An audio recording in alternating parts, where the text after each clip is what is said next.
Hello everyone, কেমন আছো তোমরা সবাই? আর এটা ছিল আমাদের সরস্বতী পুজোর দিন।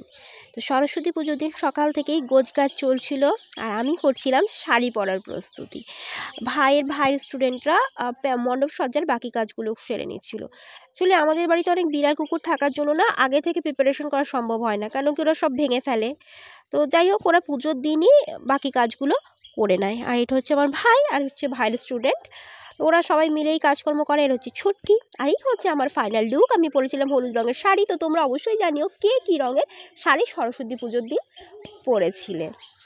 তারপরে দেখো, এই পুজোর প্রস্তুতি এবার আমার ছোটো মাসি এই করছিল, মানে কি ভ্যালেন্টাইন্স ডে হওয়ার জন্য এবার বেশি স্টুডেন্টরা আসেনি, নয়তো প্রতি বছর ওরাই করে। এই হচ্ছে আমার ভাই ঠাকুরটাকে মণ্ডপে নিয়ে এসেছিলো। আর যেহেতু এবার সরস্বতী পুজো ভ্যালেন্টাইন্স একসাথে পড়েছিল না, সেই জন্য আমাদের বাড়িটা অ্যাকচুয়ালি এবছর ফাঁকা ফাঁকা ছিল, না হলে না মানে খুবই ভিড় হয়ে যায় আর কি। আর ওরাই ইউজুয়ালি প্রতি বছর ওরাই করে। তো যাই হোক, এবছর উচ্চ মাধ্যমিক পরীক্ষাও ছিল, যে কারণে মাসি ম্যাক্সিমাম কাজটা করছিল। তবে ওরা যে একদম করেনি তা নয়, ওরাও এসেও অনেক কাজ হাতে হাত লাগিয়েছে। প্রসাদগুলো দেখো নিয়ে এসে এখানে সাজিয়েছে, কাজ করেছে। তো যাই হোক, ওরা যতটা পেরেছে কিন্তু ওরা কিন্তু কাজ করেছে। আর করবে নাই বা কেন? ওরা তো স্টুডেন্ট, মেনলি পুজোটা তো ওদের জন্য, তো ওদের তো কাজ করাই উচিত। তো সবাই সবার মতন হুড়োহুড়ি করে কাজ করছে। তবে এবছর আমাদের পুরোহিতের কিন্তু খুব ডিম্যান্ড ছিল, কারণ আমাদের পুরোহিত অলরেডি দুটো বাড়ি পুজো করার পর আমাদের এখানে এসছে, এবং তারপর কিন্তু ওনাকে আরও দুটো বাড়িতে পুজো করতে যেতে হতো। আর এখানে সব ভাইয়ের স্টুডেন্টরা নিজের মতন করে ছবি টবি তুলছে, এনজয় করছে। আর সবাই শাড়ি পরে সবাইকে কিন্তু খুব সুন্দর লাগছিল দেখতে। তারপরে আমাদের এখানে পুষ্পাঞ্জলির প্রস্তুতি চলছিল। আর ঠাকুরমশাই কিন্তু ভীষণ ভালো পুজো করে, আর ওনার ডিমান্ডটাই বা কেন হবে না। সবাই মিলে পুষ্পাঞ্জলি দিচ্ছিল।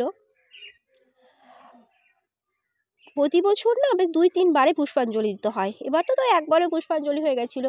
আর আমাদের না ঘরে যেহেতু জায়গা কম, সেই জন্য সরস্বতী পুজো না আমাদের বাইরেই করা হয়, যাতে সবার দাঁড়াতে অসুবিধে না হয়।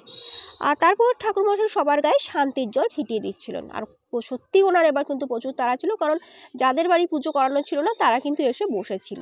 আর পুজোর পর প্রসাদ মাসিই দিচ্ছিল সবাইকে, আর বাচ্চারা সবাই প্রসাদ খাচ্ছিল। আর এই হচ্ছে আমার ভাই, ও আমাদের বাড়িতে এসেছিল।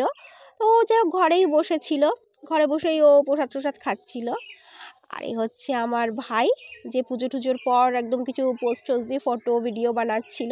মেনলি পুজোর অ্যারেঞ্জমেন্টটা কিন্তু ওই করে। তারপরে কিছু ফটো সেশন আমাদের এখানে হচ্ছিল। আর সবশেষে আমরা পুজোর পর আমরা একটু বেরিয়ে পড়েছিলাম কাছাকাছি ঘুরতে। তো ব্লগটা ভালো লাগলে অবশ্যই লাইক কমেন্ট করো, নতুন হলে চ্যানেলটাকে সাবস্ক্রাইব করে পাশে থাকো। টাটা।